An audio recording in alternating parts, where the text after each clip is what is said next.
2026 आने में कितने दिन बाकी हैं? किस किस को मालूम है? Hallelujah.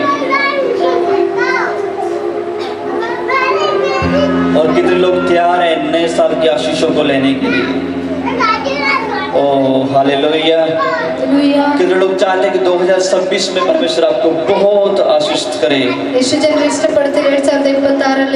Praise the Lord, hallelujah. परमेश्वर का धन्यवाद हो कि परमेश्वर ने हमें संभाला है।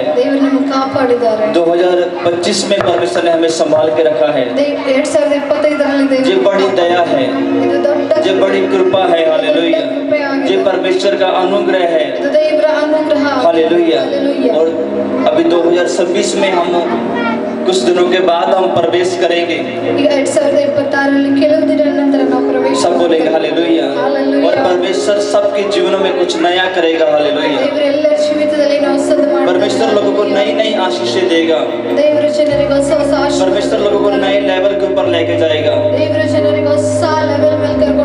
सब बोलेंगे हालेलुया। पर हम वचन से देखेंगे कि हमें 2026 में कैसे जाना है। सब बोलेंगे हालेलुया। नया साल आएगा और बहुत धन्यवाद हो परमेश्वर का कि ये संडे अपने को मिला।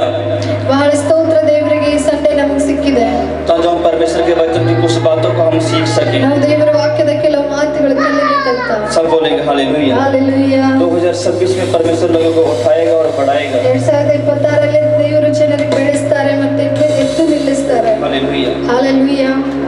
पर मैं आपको बताना चाहता हूँ कि मेरे प्रियो, यदि हम चाहते हैं कि नए सालों में हमारे जीवन में परमेश्वर कुछ नया करे, तो हमें क्या करना होगा? हमें अपने जीवन की वो पुरानी बातों को भुलाकर एक नई शुरुआत करनी होगी। सब बोलेंगे हालेलुया। हो सकता है कि जे इस साल में आपके जीवन में क्या भी हुआ हो, पर आपने विश्वास करना है कि 2026 में मेरे जीवन में परमेश्वर कुछ नया करेगा। सब बोलेंगे हालेलुया। और आज वो दिन होगा जब हम अपने आप को तैयार करेंगे। उसके बाद 31 की नाइट मीटिंग होगी और 1 तारीख की सुबह मीटिंग होगी। हालेलुया। तो मैं आपके कुछ सुंदर मार्ग पर मैं आपको लेके जाना चाहता हूँ। सब बोलेंगे हालेलुया। परमेश्वर इन लोगों के जीवन में कार्य करता है। जो लोग परमेश्वर के कार्य का इंतजार करते हैं, जो लोग इंतजार करते हैं कि हाँ परमेश्वर मेरे जीवन में कुछ नया करेगा। सब बोलेंगे हालेलुया। जब हम बाइबल में पढ़ते हैं तो पवित्र शास्त्र बाइबल हमें सिखाता है कि जब अगर हम चाहते हैं कि परमेश्वर मेरे जीवन में कुछ कोई नई बात करे, परमेश्वर मेरे जीवन में कुछ नया करे, उससे पहले परमेश्वर ये चाहता है कि लोग अपने पुराने जीवन की पुरानी बातों को छोड़ दें। सब बोलेंगे हालेलुया। हाँ जी, निकालोगे वचन जल्दी से निकालोगे। दूसरा ग्रंथियों 5 अध्याय उसको 17 वचन से हम पढ़ेंगे। सब अपनी बाइबल से खोलोगे और इन वचनों को अंडरलाइन करो आप लोग। इसलिए यदि कोई मसीह में है तो वे नई सृष्टि है। वो नई सृष्टि है। सब बोलेंगे हालेलुया। कितने लोग सुन पा रहे हैं? देखो यहाँ पर क्या लिखा है। पौलुस कहते हैं यदि कोई व्यक्ति मसीह में आ गया, यदि कोई व्यक्ति यीशु मसीह को मान लेता है, जब एक व्यक्ति यीशु मसीह के वचन को सुनकर,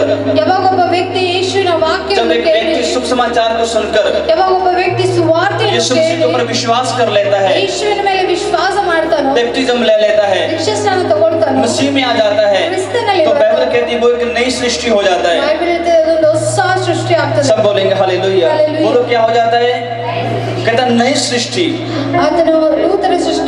हालेलुया। आज आपको अपने जीवन को देखना है, क्या मैं नई सृष्टि सृष्टि बन चुका हूँ। ನಾನು ಹೊಸ ಸೃಷ್ಟಿ ಆಗಿದ್ದೇನೆ. नई सृष्टि का मतलब होता है ಹೊಸ ಸೃಷ್ಟಿ ಅರ್ಥ सब कुछ नया। ಎಲ್ಲವೂ ಹೊಸದು. मैं आपको बता रहा था 25 के दिन ನಾನು ನಿಮ್ಗೆ ಹೇಳ್ತಾ ಇದ್ದೆ 25ನೇ कि ದಿನ परमेश्वर ने मनुष्य को फिर से बनाया, ದೇವರು ಮನುಷ್ಯನಿಗೆ ಮತ್ತೆ ಸೃಷ್ಟಿ उसको ಕೊಟ್ಟರು. फिर से एक नया मनुष्य बनाया। ಆತನಿಗೆ ಇನ್ನು ಒಂದು ಹೊಸ ಮನುಷ್ಯನಾಗಿ ಮಾಡಿದ್ರು. सब बोलेंगे हालेलुया। हालेलुया। बाइबल कहते हैं 2 प्रकार के जीवन होते हैं, ಬೈಬಲ್ ಹೇಳ್ತದೆ ಎರಡು ಪ್ರಕಾರದ एक ಜೀವನಗಳಿವೆ. पुराना जीवन, एक नया जीवन। ಒಂದು ಹಳೆ ಜೀವನ, हालेलुया। ಒಂದು ಹೊಸ ಜೀವನ. एक पाप का जीवन है, ಒಂದು ಪಾಪದ ಜೀವನ एक ಇದೆ, धार्मिकता का जीवन है, ಒಂದು ನೀತಿಯ ಜೀವನ एक ಇದೆ, विश्वासी का जीवन है, ಒಂದು ವಿಶ್ವಾಸಿಯ एक ಜೀವನ ಇದೆ, अविश्वासी का जीवन है, ಒಂದು ಅವಿಶ್ವಾಸಿ एक पुराना जीवन है ಒಂದು ಹಳೆ ಜೀವನ और ಇದೆ, एक नया जीवन है, ಒಂದು ಹೊಸ ಜೀವನ एक ಇದೆ, शरीर का जीवन है, ಒಂದು ಶಾರೀರಿಕ एक ಜೀವನ ಇದೆ, आत्मिक जीवन है। ಒಂದು ಆತ್ಮಿಕ सब ಜೀವನ ಇದೆ. बोलेंगे हालेलुया। हालेलुया। कितनों को समझ आ रही है? ಎಷ್ಟು ಜನರಿಗೆ यहाँ पर ಅರ್ಥ बाइबल में ಆಗ್ತದೆ? लिखा ಇಲ್ಲಿ ಬೈಬಲ್ कि जो परमेश्वर के लोग हैं ಯಾರು ದೈವ वो ಜನರಿದ್ದಾರೆ नई सृष्टि है। ಅವರು ಹೊಸ ಸೃಷ್ಟಿ ಆಗಿದ್ದಾರೆ. हालेलुया। हालेलुया। बोलो कौन सी सृष्टि है? ऊंची बोलो कौन सी सृष्टि है? हालेलुया। नई सृष्टि का मतलब ಹೊಸ ಸೃಷ್ಟಿ सब कुछ नया, ಎಲ್ಲವೂ ಹೊಸದು, कुछ भी पुराना नहीं। ಯಾವುದು ಹಳೆದಿಲ್ಲ. हालेलुया। हालेलुया। आज बहुत सारे लोग मसीह में आकर भी ಇವತ್ತು ಬಹಳ ಜನರು ಕ್ರಿಸ್ತನಲ್ಲಿ ಬಂದು ಕೂಡ बहुत सारे समस्याओं का सामना करते हैं। ಬಹಳ ಸಮಸ್ಯೆಗಳ ಎದುರಿಸ್ತಾರೆ. लोग मसीह में आकर भी उन्नति नहीं करते, ಜನರು ಕ್ರಿಸ್ತನಲ್ಲಿ ಬಂದು ಕೂಡ ಬೆಳೆಯುವುದಿಲ್ಲ. लोग मसीह में आकर भी आशीष नहीं होते, ಜನರು ಕ್ರಿಸ್ತನಲ್ಲಿ ಬಂದು ಕೂಡ लोग मसीह ಆಶೀರ್ವಾದರಾಗುತ್ತಾರೆ. में आकर भी बढ़ते नहीं हैं। ಜನರು ಕ್ರಿಸ್ತನಲ್ಲಿ ಬಂದು ಕೂಡ ಅವರು वो ಬೆಳೆಯುವುದಿಲ್ಲ. बहुत सारी बीमारियों को, बहुत सारे दुखों को वो अपने लाइफ में देखते रहते हैं। ಅವರು ಬಹಳ ರೋಗಗಳು ದುಃಖಗಳು ತನ್ನ ಜೀವಿತದಲ್ಲಿ मैं आपको ನೋಡ್ತಾ बताना ಇದ್ದಾರೆ. चाहता हूँ ನಾನು ನಿಮಗೆ उसका ಹೇಳ್ತೀನಿ, कारण क्या होता है ಅದರ ಕಾರಣ कि ಏನು? लोग अपने आप को ಜನರು ತನ್ನ ತಾನು पूर्ण रीति से नहीं बदलते। ಪೂರ್ಣ ರೀತಿಯಲ್ಲಿ ಬದಲಾಯಿಸಿಕೊಳ್ಳುತ್ತಾರೆ. सब बोलेंगे हालेलुया। पर जितने लोग आज इस वचन को सुनकर फैसला कर लेंगे ಇವತ್ತೆಷ್ಟು ಜನ ಈ ವಾಕ್ಯ ಕೇಳಿ कि मैं 2026 में 2026 मैं कुछ भी ನಾನೇನು ಕೂಡ पुराना नहीं लेकर जाऊंगा। ಹಳೆದು ತಗೊಂಡು ಹೋಗುವುದಿಲ್ಲ. हालेलुया। ಹಾಲೆಲೂಯಾ.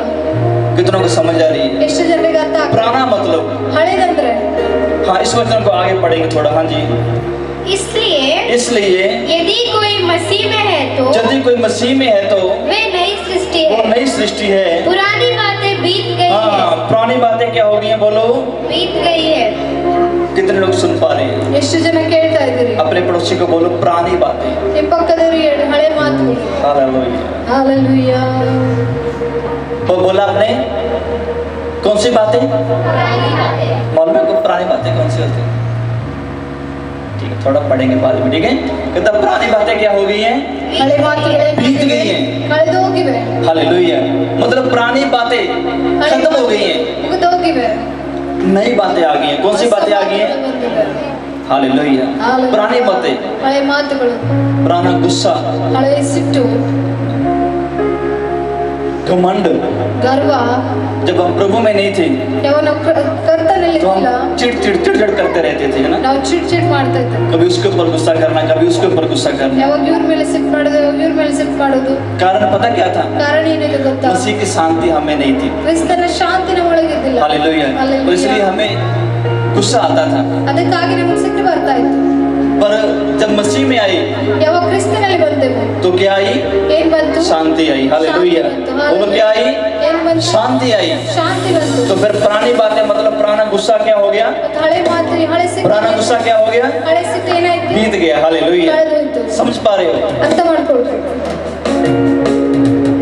जब मसीह में नहीं थे ಯಾವಾಗ ಕ್ರಿಸ್ತನಲ್ಲಿ ಇದ್ದಿಲ್ಲ, तो पुरानी बातें थी, ಹಳೆ ಮಾತುಗಳಿದ್ದವು. मतलब ಅಂದ್ರೆ घमंड। ಗರ್ವ. हाँ? मेरे जैसा कोई भी नहीं है। ನನ್ನ ಹಾಗೆ ಯಾರು ಇಲ್ಲ. बोलो जे कौन सी बात है जे? ಇವು ಯಾವ ಮಾತುಗಳು ಹೇಳಿ? पुरानी। ಹಳೆ ಮಾತುಗಳು. जब मसीह में आए ಯಾವಾಗ ಕ್ರಿಸ್ತನಲ್ಲಿ तो ಬಂದು वचन क्या बोलते हैं? ವಾಕ್ಯ ಏನ್ ಹೇಳ್ತದೆ? तुम नम्र बनो। क्या बनो? ದೀನರಾಗ್ರಿ ಅಂತ. तुम दीन बनो। ನೀವು ದೀನರಾಗ್ರಿ ಅಂತ. हालेलुया। ಹಾಲೆಲೂಯಾ. तो घमंड चला गया। ಗರ್ವ ಹೋಯ್ತು. तो ये वचन पूरा होता है, पुरानी बातें बीत गई। हालेलुया। ಹಾಲೆಲೂಯಾ. सब कुछ क्या हो गया? नया हो गया। हालेलुया। जब मसीह में नहीं थे ಯಾವಾಗ ಕ್ರಿಸ್ತನಲ್ಲಿ ಇದ್ದಿಲ್ಲ, तो जीवन में प्रेम नहीं था, ಜೀವಿತದಲ್ಲಿ ಪ್ರೀತಿ ಇದ್ದಿಲ್ಲ, नफरत, ವಿರೋಧ, ईर्ष्या, ಹೊಟ್ಟೆ ಕಿಚ್ಚು, जलस। ಹೊಟ್ಟೆ ಕಿಚ್ಚು. हालेलुया। तुझे कौन सी बातें हैं बोलो? हाँ बोलो, अब बोलो कौन सी बातें हैं जी? ಇವು ಯಾವ ಮಾತುಗಳೇನ್ರಿ? हालेलुया। बाइबल हमें क्या सिखाती है? ಬೈಬಲ್ ನಮಗೆ मुझे बताओ। बाइबल प्रेम करना सिखाती है बाइबल प्रेम कि ईर्ष्या करना सिखाती है? ಇಲ್ಲ ದ್ವೇಷ ಮಾಡೋದು ಕಲಿಸ್ತದ? प्रेम करना, हालेलुया। तुझे प्रेम कौन सी बात है? ಪ್ರೀತಿ ಯಾವ ಮಾತಾಗಿದೆ ಇದು? ये नई बात है, हालेलुया। ಹೊಸ ಮಾತಾಗಿದೆ। ईर्ष्या कौन सी बात है? ಹೊಟ್ಟೆ ಕಿಚ್ಚು ಯಾವುದು? बाइबल में राजा लोग है ना, लड़ती रहते थे, वो ಬೈಬಲ್ ಅಲ್ಲಿ ರಾಜರು ಜಗಳ ಆಡ್ತಾನೆ ಇರ್ತಿದ್ರು, उनके युद्ध चलती रहते थे। ಅವ್ರ ಯುದ್ಧಗಳು ನಡೀತಾನೆ ಇರ್ತಿದ್ರು। इधर से दाऊद की सेना आती थी, ಈ ಕಡೆಯಿಂದ ದಾವೀದನ ಸೈನ್ಯ ಬರ್ತಾ उधर से ಇತ್ತು, दूसरे राजा की सेना आती थी, ಆ ಕಡೆಯಿಂದ ಬೇರೆ ರಾಜನ ಸೈನ್ಯ ಬರ್ತಾ ಇತ್ತು। मतभेद चलते रहते थे। ಅವ್ರ ಮಧ್ಯದಲ್ಲಿ मतभेदಗಳು ನಡೀತಾ जो ಇತ್ತು, उनको मारते थे वो इनको मारते थे। ಅವ್ರು ಇವ್ರಿಗೆ ಹೊಡಿತಾ ಇದ್ರು, ಇವ್ರು ಅವ್ರಿಗೆ ಹೊಡಿತಾ ಇದ್ರು। नए नियम में क्या हुआ? ಹೊಸ ಒಡಂಬಡಿಕೆಯಲ್ಲಿ ಏನಾಯ್ತು? बातें खत्म कर दी प्रभु यीशु मसीह। ಮಾತುಗಳೇ ಮುಗಿಸಾಕಿದ್ರು ಯೇಸು। यीशु मसीह गधे के बच्चे के ऊपर सवार होकर आ रहे हैं ಯೇಸು ಕತ್ತೆ ಮೇಲೆ ಕುಳಿತು ಬರ್ತಾ ಇದ್ದಾರೆ। कि लो भाई, कोई रथ नहीं है, कोई घोड़ा नहीं है, कोई तलवार नहीं है, मैं तो शांति का संदेश लेकर आया हूँ। ನನ್ನ ಹತ್ರ ಯಾವುದೇ ರಥ ಇಲ್ಲ, ಕುದುರೆ ಇಲ್ಲ, ಯಾವುದೇ ಕತ್ತಿ ಇಲ್ಲ, ನಾನಾದ್ರೆ ಶಾಂತಿ ಅಂತ ತಗೊಂಡು ಬರ್ತಾ ಇದ್ದೆ। सब बोलेंगे हालेलुया। ये कौन सी बात थी? ಇದು ಯಾವ ಮಾತಿತ್ತು? जो मसीह में एक नई बात थी, हालेलुया। ಕ್ರಿಸ್ತನಲ್ಲಿ ಹೊಸ ಮಾತಾಗಿದೆ, पुरानी बातें बीत गई हैं। ಹಳೆದೆಲ್ಲ ಹೋಯ್ತು। आज मैं आपको क्या सिखाना चाहता हूँ ಇವತ್ತು ನಾನು ನಿಮ್ಗೆ ಏನು कि हम ಹೇಳ್ತೀನಿ? नए साल में जाने वाले हैं। ನಾವು ಹೊಸ ವರ್ಷದಲ್ಲಿ अगर हम ಹೋಗ್ತಿದ್ದೇವೆ, चाहते हैं ನಾವು ಇಷ್ಟಪಡ್ತೀವಿ कि ಅಂದ್ರೆ परमेश्वर हमें आशीष करे, ದೇವರು ನಮಗೆ ಆಶೀರ್ವಾದ तो मेरे ಮಾಡಬೇಕು। प्रियो, ನನ್ನ ಪ್ರಿಯರೇ, पुराना स्वभाव, ಹಳೆಯ ಸ್ವಭಾವ, पुरानी बातों को ಹಳೆಯ ಮಾತುಗಳು छोड़कर ಬಿಟ್ಟು एक नई शुरुआत करनी है। ಒಂದು ಹೊಸ ಪ್ರಾರಂಭ ಮಾಡಬೇಕು। सब बोलेंगे हालेलुया। हालेलुया। एक नई शुरुआत करनी है, ಒಂದು ಹೊಸ ಪ್ರಾರಂಭ ಮಾಡಬೇಕು। परमेश्वर के वचन के द्वारा एक नई शुरुआत करनी है। ದೇವರ ವಾಕ್ಯದ ಮೂಲಕ ಒಂದು ಹೊಸ ಪ್ರಾರಂಭ क्योंकि ಮಾಡಿ। यहाँ पर देखो स्पष्ट लिखा है, ಇಲ್ಲಿ ಸ್ಪಷ್ಟವಾಗಿ ಬರುತ್ತೆ, कहता यदि तुम मसीह में आ गए हो ನೀವು ಕ್ರಿಸ್ತನಲ್ಲಿ ಬಂದಿದ್ರಿ तो ಅಂದ್ರೆ तुम नए बन चुके हो। ನೀವು ಹೊಸವರಾಗಿದ್ರಿ। सब बोलेंगे हालेलुया। और पौलुस कहते हैं ಮತ್ತೆ ಪೌಲ ಹೇಳ್ತಾರೆ, कि तुम अपनी पुरानी बातों को ನೀವು ನಿಮ್ಮ ಹಳೆಯ तुम ಮಾತುಗಳನ್ನು त्याग दो, हालेलुया। ಬಿಟ್ಟು ಬಿಡ್ರಿ। बोलो क्या कर दो? त्याग दो। क्योंकि मसीहत ಯಾಕೆಂದ್ರೆ ಕ್ರಿಶ್ಚಿಯಾನಿಟಿ प्रेम से भरी हुई है, ಪ್ರೀತಿಯಿಂದ ತುಂಬಿ, शांति से भरी हुई है, ಶಾಂತಿಯಿಂದ ತುಂಬಿ, मेल मिलाप से भरी हुई है, ಒಕ್ಕಟ್ಟಿನಿಂದ ತುಂಬಿ, एकता से भरी हुई है। ಒಕ್ಕಟ್ಟಿನಿಂದ ತುಂಬಿ। सब बोलेंगे हालेलुया। मैं आपको बताना चाहता हूँ, ನಾನು ನಿಮ್ಗೆ ಹೇಳೋದಕ್ಕೆ ಇಷ್ಟಪಡ್ತೇನೆ, बहुत सारे लोग प्रभु में आ जाते हैं, ಬಹಳ ಜನರು ಕ್ರಿಸ್ತನಲ್ಲಿ ಬಂದು वो ಬಿಡ್ತಾರೆ, चर्च को आना शुरू करते हैं, ಚರ್ಚಿಗೆ ಬರೋದಕ್ಕೆ वो ಪ್ರಾರಂಭ बैप्टिज्म ಮಾಡ್ತಾರೆ, ले लेते हैं, ಅವರು ದೀಕ್ಷಾ ಸ್ನಾನ ತಗೊಳ್ತಾರೆ, वो प्रार्थना भी करते हैं, ಅವರು वो ಪ್ರಾರ್ಥನೆ बाइबल ಕೂಡ भी ಮಾಡ್ತಾರೆ, पढ़ते हैं, ಅವರು ಬೈಬಲ್ ಕೂಡ पर फिर ಓದ್ತಾರೆ, भी वो ಆದ್ರೂ ಕೂಡ अपने अंदर ಅವರು ತನ್ನೊಳಗೆ पुरानी बातें रखते हैं, ಹಳೆ ಮಾತುಗಳು वो पुराना ಇಟ್ಕೊಳ್ತಾರೆ, स्वभाव रखते हैं, ಹಳೆ ಸ್ವಭಾವ वो ಇಟ್ಕೊಳ್ತಾರೆ, पुराना बोल चाल रखते हैं, ಹಳೆ ಮಾತುಕತೆ ಇಟ್ಕೊಳ್ತಾರೆ। हालेलुया। और इन्हीं बातों के कारण ಇದೇ ಮಾತುಗಳ ಕಾರಣ परमेश्वर उनको आशीष नहीं करता। ದೇವರು ಅವರಿಗೆ ಆಶೀರ್ವಾದ ಮಾಡುವುದಿಲ್ಲ। सब बोलेंगे हालेलुया। हालेलुया। क्योंकि पवित्र शास्त्र बाइबल हमें ये सिखाता है ಪರಿಶುದ್ಧ ಶಾಸ್ತ್ರ ಬೈಬಲ್ कि परमेश्वर ने जो प्रचार किया, ದೇವರು यीशु मसीह ने जो प्रचार किया, ಯೇಸು ಪ್ರಚಾರ तुम ಮಾಡಿ, अपने मन को बदलो, ನೀವು ನಿಮ್ಮ ಮನಸ್ಸು तुम अपना मन फिराओ। ನೀವು ನಿಮ್ಮ ಮನಸ್ಸು ತಿರುಗಿಸಿ। सब बोलेंगे हालेलुया। हालेलुया। किस किस को समझ आ रहा है? ಯಾರ್ಯಾರಿಗೆ ಅರ್ಥ ಆಗ್ತದೆ? पुरानी बातों को छोड़कर ಹಳೆ ಮಾತುಗಳನ್ನು ಬಿಟ್ಟು नई बातों की ओर जाना है। ಹೊಸ ಮಾತುಗಳ ಕಡೆ सब ಹೋಗಿ, बोलेंगे हालेलुया। हालेलुया। पुराना स्वभाव छोड़कर ಹಳೆ ಸ್ವಭಾವ ಬಿಟ್ಟು एक नया स्वभाव लेना है। ಒಂದು ಹೊಸ ಸ್ವಭಾವ पता है ತಗೊಂಡು, वो स्वभाव कौन सा है? ಆ ಸ್ವಭಾವ ಯಾವುದು हाँ जी, ಗೊತ್ತಾ? पढ़ोगे फिलिपियन 2:5 पढ़ के हम आगे जाएंगे। हाँ जी। ಫಿಲಿಪ್ಪಿ 2:5 जैसे मसीह यीशु का स्वभाव था वैसे ही तुम्हारा भी स्वभाव हो। आमीन। सब बोलेंगे हालेलुया। देखो यहाँ पर क्या लिखा है, ಏನ್ ಬರ್ತಿದೆ? ये कोई रिक्वेस्ट नहीं है, ಇದು ಯಾವುದೇ ರಿಕ್ವೆಸ್ಟ್ कहता तुम्हारा भी स्वभाव हो। ನಿಮ್ಮ ಸ್ವಭಾವ ಕೂಡ सब ಆಗಿರಬೇಕು। बोलेंगे हालेलुया। इसका मतलब बाइबल जी हमें आज्ञा देती है ಇದರ ಅರ್ಥ ಬೈಬಲ್ कि ನಮಗೆ यदि ಆಜ್ಞೆ तुम ಕೊಡ್ತದೆ. परमेश्वर के लोग हो, ನೀವು ದೈವ ಜನರಾಗಿದ್ರೆ ಅಂದ್ರೆ, यदि तुम मसीहत में आ चुके हो, ನೀವು ಕ್ರಿಸ್ತನಲ್ಲಿ ಬಂದಿದ್ರೆ ಅಂದ್ರೆ, तो तुम अपने स्वभाव को बदल लो। ಇವಾಗ ನೀವು ನಿಮ್ಮ ಸ್ವಭಾವ ಬದಲಾಯಿಸಿಕೊಳ್ಳಿ। हालेलुया। हालेलुया। समझ रहे हो? जब ये इस वचन को पढ़ते हैं ನಾವು ಈ ವಾಕ್ಯ तो लास्ट में क्या लिखा? लास्ट कहता में- तेरा भी स्वभाव हो, ನಿನ್ನ ಸ್ವಭಾವ ಕೂಡ ಆಗಿರ್ಬೇಕು, तेरा भी स्वभाव होना चाहिए। ನಿನ್ನ ಸ್ವಭಾವ ಕೂಡ ಆಗಿರ್ಬೇಕು। हालेलुया। बहुत बार विश्वासी लोग भी, ಬಹಳ ಸಮಯದಲ್ಲಿ ವಿಶ್ವಾಸಿ ಜನರು ಕೂಡ, विश्वासी जो मसीह के ऊपर विश्वास करते हैं, ಯಾರು ಕ್ರಿಸ್ತನ ಮೇಲೆ ವಿಶ್ವಾಸ ಮಾಡ್ತಾರೆ, उनका विश्वास भी, ಅವರ ವಿಶ್ವಾಸ, उनका जीवन भी ಅವರ ಜೀವನ आम विश्वासियों के जैसा होता है। ಆ ವಿಶ್ವಾಸಿಗಳಾಗಿರ್ತದೆ। सब बोलेंगे हालेलुया। हालेलुया। वो आम विश्वासियों के जैसा बोलते हैं, ಅವಿಶ್ವಾಸಿಗಳ ಹಾಗೆ वो ಮಾತಾಡ್ತಾರೆ, आम विश्वासियों के जैसा चलते हैं, ಅವಿಶ್ವಾಸಿಗಳಾಗಿ ನಡೀತಾರೆ। उनका सब कुछ पुराने जीवन के साथ मैच होता है, ಎಲ್ಲವೂ ಹಳೆ ಜೀವನೊಟ್ಟಿಗೆ ಅವರು ಮ್ಯಾಚ್ ಆಗ್ತದೆ। और वो मसीह में भी होते हैं। ಅವರು ಕ್ರಿಸ್ತನಲ್ಲಿ ಕೂಡ ಇರ್ತಾರೆ। फिर इसका नतीजा क्या होता है? ಇದರ ಒಂದು ಫಲ ಏನಾಗ್ತದೆ? आशीषें ಆಶೀರ್ವಾದಗಳು नहीं आती, ಬರುವುದಿಲ್ಲ, बरकतें ಆಶೀರ್ವಾದ नहीं आती, ಬರುವುದಿಲ್ಲ, बढ़ोतरी ಬೆಳವಣಿಗೆ नहीं आती। ಬರುವುದಿಲ್ಲ फिर लोग कहते हैं ಮತ್ತೆ ಜನರು मैं तो इतने सालों से चर्च को जा रहा हूँ, ನಾನು ಇಷ್ಟು ವರ್ಷದಿಂದ मैं तो इतने सालों से प्रार्थना कर रहा ನಾನು हूँ, ಇಷ್ಟು ವರ್ಷದಿಂದ मैं तो इतने सालों से उपवास कर रहा हूँ, ನಾನು ಇಷ್ಟು ವರ್ಷ मेरे जीवन में रिजल्ट क्यों नहीं है, ನನ್ನ ಜೀವಿತದಲ್ಲಿ मेरे जीवन में परमेश्वर काम क्यों नहीं कर रहा। ನನ್ನ ಜೀವಿತದಲ್ಲಿ ದೇವರು पर ಕಾರ್ಯ ಯಾಕೆ परमेश्वर का आत्मा कहता है अगर देव पहले आत्मा कहता है, अपने अंदर तुम्हें सुधार करना होगा। ಮೊದಲು ನಿಮ್ಮೊಳಗೆ ನೀವು ಸುಧಾರಣೆ ತರಬೇಕು सब बोलेंगे हालेलुया। किस किस को समझ आ रहे हैं? नए साल से पहले ಹೊಸ ವರ್ಷಕ್ಕೆ परमेश्वर ये चाहता है कि हर एक व्यक्ति ಪ್ರತಿಯೊಬ್ಬ तो ये चाहता है कि 2026 में परमेश्वर मेरे जीवन में कुछ नया करे। ಯಾರು ಇಷ್ಟಪಡ್ತಾರೋ ದೇವರು 2025ರಲ್ಲಿ ನನ್ನ ಜೀವಿತದಲ್ಲಿ ಏನೋ ಹೊಸದು परमेश्वर ಮಾಡಬೇಕು ये चाहता है ದೇವರು ಇದು ಇಷ್ಟಪಡ್ತಾರೆ नए होकर आ जाओ। ಹೊಸವರಾಗಿ ಬನ್ನಿ सब बोलेंगे हालेलुया। बदल कर आ जाओ ಬದಲಾಗಿ ಬನ್ನಿ हालेलुया। हालेलुया। क्योंकि परमेश्वर यही चाहता है ಯಾಕಂದ್ರೆ ದೇವರು ಇದೇ ಇಷ್ಟಪಡ್ತಾರೆ जो कि मसीह में है वो लोगों क्या है नई सृष्टि